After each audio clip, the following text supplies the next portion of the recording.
That's not a good start.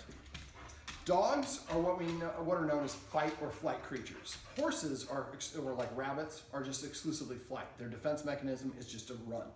Dogs can, because they're fighters and scavengers, sometimes they will run and attack something. Sometimes they will run away from it. Same dog can be a runner, a fighter in one situation, a flight in another situation. As a result of that, a dog will generally not sit or lie down if they perceive a situation or a person or an animal a threat.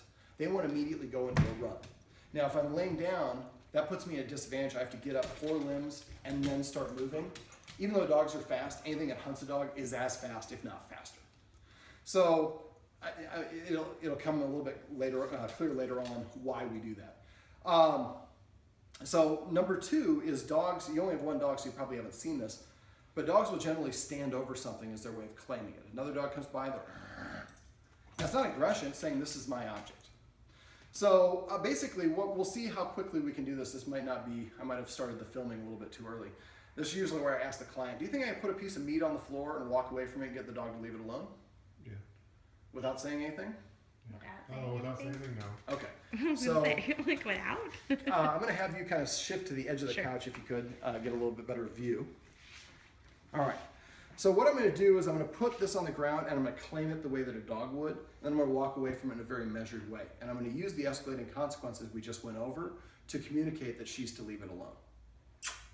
So I want her to know what we're playing for. She's already got these treats, so that was better. So I'm going to throw one over there just to get her to move away and make sure she's standing. Now I get down into this position. This is an argument. You might want to take a step back so you can get a good view if you can. I don't know what you're seeing, so. Pretty good. So she's still arguing with me. The rule is she can't come within 3 feet of it. Now again, I don't want to hiss over and over. And then you notice I'm keeping my feet apart. There we go. When she SITs, I take a step back. She didn't understand that. But when she SITs, I want to communicate to her, I like that SIT. I want to move the treat closer to her. The only way I can do that is by moving myself further away. So as soon as she SITs, I take a seat, or I take a step backwards, excuse me. Basically, I'm just blocking her.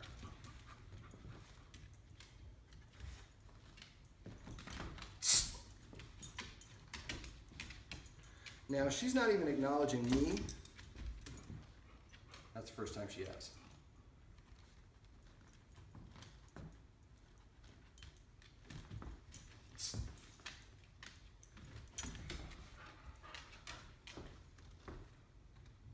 Now I'm going to wait for her to look at me in the face before I move back again. I don't want to make a whistle. There we go. My way of saying no is by moving forward to her using that third consequence we went over in the other video. There we go. Now she's looking at me. That was a bad one on my part.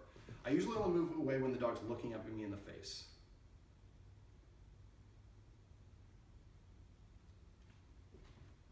Now wherever she goes, I'm keeping my hips pointed at her. If she gets up out of an SIT, I'm going to march directly at her. Now as soon as she LAYs, that's her way of surrendering. As soon as she says, I give up, I understand I'm not allowed to have that treat, I'm going to reward her and let her have the treat. As soon as she SITs, I'm going to take a step back at the same time. It's called a handshake communication. So wait for her to look at me, and then I take a step back. And I'm only taking a left to right. I'm not shuffling my feet.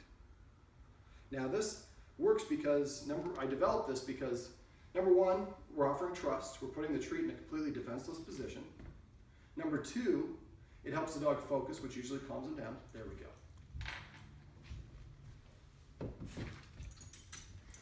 Number 3, it helps the dog, it helps me establish arbitrary boundaries. There's no line on the floor, but I communicated to her by every time she crossed it, I disagreed by stepping forward and making the hissing sound. Number 4, and these are the 2 most important things, is it puts me in the leadership position. It's my treat. Just because I'm not standing over it doesn't mean my authority doesn't carry it. And the most important thing that it does is it helps the dog practice and develop self-restraint. Something this dog needs quite a bit of. All right, so that is this. I call this a leadership exercise. I'm going to want you guys to practice this every single day. Now, I'm going to tell you off camera So those of you at home are going to have to hire me to get all the rest of the details of this, because I normally don't even show this at all. But I'm going to show you how you can actually increase the ability for her to self-restrain for longer and longer periods of time, as well as how to train her while you're doing something as simple as watching TV.